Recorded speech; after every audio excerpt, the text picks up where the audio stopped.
Айгөл Абдрахманова. Сихрле мәхәббәт. 4-нче бүлек. Нишләде ул өй эчендә? Нәрсәләр сөйләде?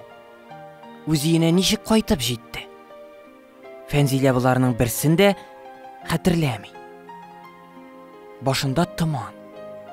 Ә колагында Клавдия әбинең тавышы. Шушы шәлне Камиләгә бирерсең. 1-2 көн хәле китеп авырыр, ләкин исең китмәсен. Моратның мәхәббәте шулай чыгар. Фәнзилә капчык сумкасыннан сихерче карчык биргән өр-яңа чуар шәлне алды. Иртәгә Камиләләрнең капка төбенә куеп калдырырга кирәк. Мондый матур шәлгә кызыгачак, дип фаразлады ул. Камилә гадәттәгечә кояш белән бергә торды. Абзарга чыгып 2 сыер сауды, аларны көтүгә азатып кайтты. Елга буена төшеп, сөт чиләкләрен юды. Көн искиткеч матур. Әйтерсең лә кичә көне буе яңгыр яумаганда. Сукмак та төшкән, күлләүкләр дә кибеп бетә язган. Ә һавасы Камиләгә рәхәт иде. Марат киткәннән бирле моңсуланып йөргән кызның күңеле каядыр ашкына, оша, нидер булыр кебек бүген. Шу иртәдән үк шул нидер сүзен сиздерә башлады түгелме? Эшкә барырга чыккач, капка төбендәге эскәмия арасына элеп куелган шәлне күреп, баскан урынында катып калды. Нәрсә бу? Каян килгән? Кемнеке? Камиләнең күңелен кызыксыну, шәлне үзенә китү теләге биләп алды. Бу тыелгысыз хис беркайчан да кеше әйберенә кызыкмаган кызның күңелендәге икеләнү, курку хисен җиңеп, хәлиткеч адым ясарга мәҗбүр итте. Кеше кара күргәләгәнче дип, шәлне куйнына кыстырды да, җәһәт кенә фермага таба атлады. Әйе, матур шул шәл. Яшьләрнең генә түгел, олыларның да күзен кызыктырырлык. Кара, тыгыз тукымага кызыл, сары чәчәкләр төшерелгән. Яшел, зәңгәр төсләре шәлгә ниндидер яктылык төсмәре бирә. Ә чуклары җилдә дәртле танго бии. Кыскасы, ошады шәл Камиләгә. Икеләнүен җиңеп, шәлне җилкәсенә салды. Эштән хәлсезләнеп кайтты Камилә. Моңа кадәр салкын тидереп тә авырмаган кызның температурасы күтәрелде. Тез буыннары калтырады, бүтән тәнен кызгылт сары таплар каплап алды. Ә бераздан Камилә аңын җуеп егылды. Иде ыгызыгы, елау башланды. Камиләнең 10 яшьлек сеңлесе авылдагы бердән-бер шәфкать туташы Әлфиягә чапты. Эш көне бетте, юк-бар белән башымны катырмагыз, дип карышып маташса да, 15 минуттан ул авыру янында иде инде. Бүтән өйгә дару исе таралды, нашатыр исе аңкыды. Әлфия Камиләне аңына китерә алмыйча шактый озак азапланды. Ниһаять, авыру зур авырлык белән күзләрен ачты.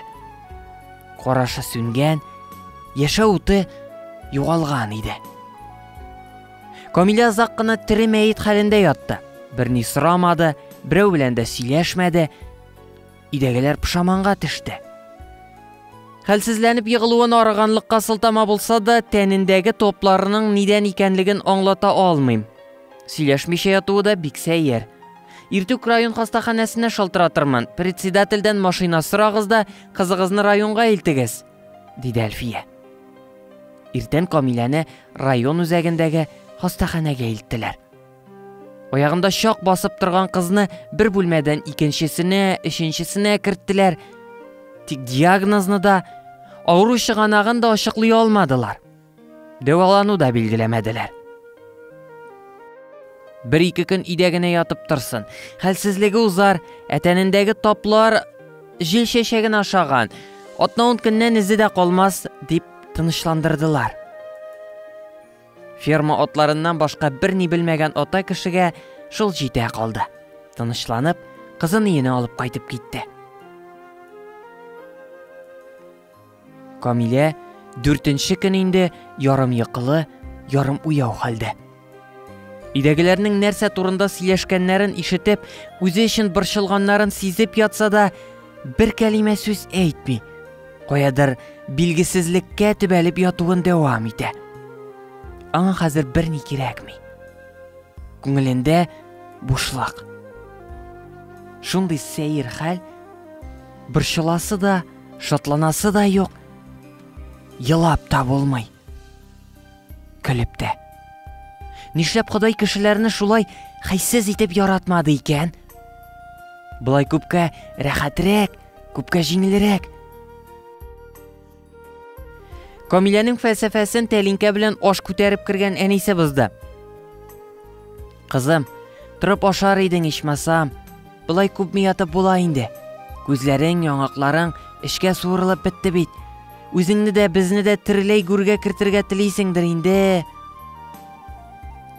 Калтырап чыккан тавыш белән сөйләвеннән әнисенең елаганын сизеп алды. Кызның йөрәге әнисен кызганудан сулыгып сыкрарга тотынды. Йөрәк бөтен хисләрне дә югалтмаган икән әле. Камилә камырга әйләнгән аяк-кулларын көч-хәл белән җыеп торып утырды. Өстерәлеп кенә аш бүлмәсенә чыкты. Тәрәзә каршысында елап басып торучы әнисен арттан килеп кычаклаганда итте. Иңнәренә башын салды. Түбәнеш Билал кызының авырып урын өстендә ятуы көне сәгате белән диярлек бөтен авылга таралган иде инде. Кемнәрдер медицинага билгеле булмаган авыру турында сөйләде, кемнәрдер бала төшерткән дип фаразлады, кемнәрдер мескен кызны жәлләде. Хәлен белергә дип килүчеләр дә, урамда очраган туганнарыннан сорашучылар да күп булды. Ләкин Фәнзиләгә берәү дә җитмәгәндер.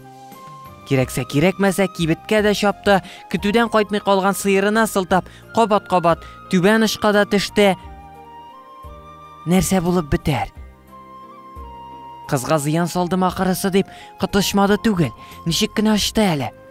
Камилә аякка баскач, җилкәсеннән тау төшкәндәй хис итте. Атна 10 көннән ул апасына хат юллады.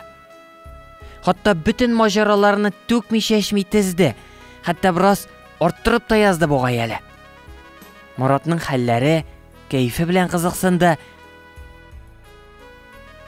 2 атна дигәндә Фәнзилә көтелмәгән хәбәр алды.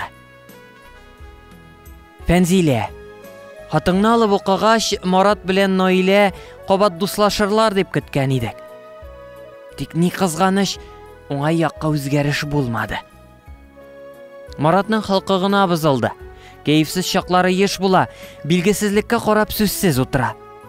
Көннәр буе сөйләшмәскә дә мөмкин. Камилә турында бер сүз әйткәне юк. Тик аерылышу уеннан да кире кайтмады. Кичә ЗАГСка барып, аерылышырга гариза язып кайткан. Тырышлык заяга гына булды. Күрәсең, мондый очракта сихер хәтле сихер дә ярдәм итә алмыйдыр. Апаң Язилә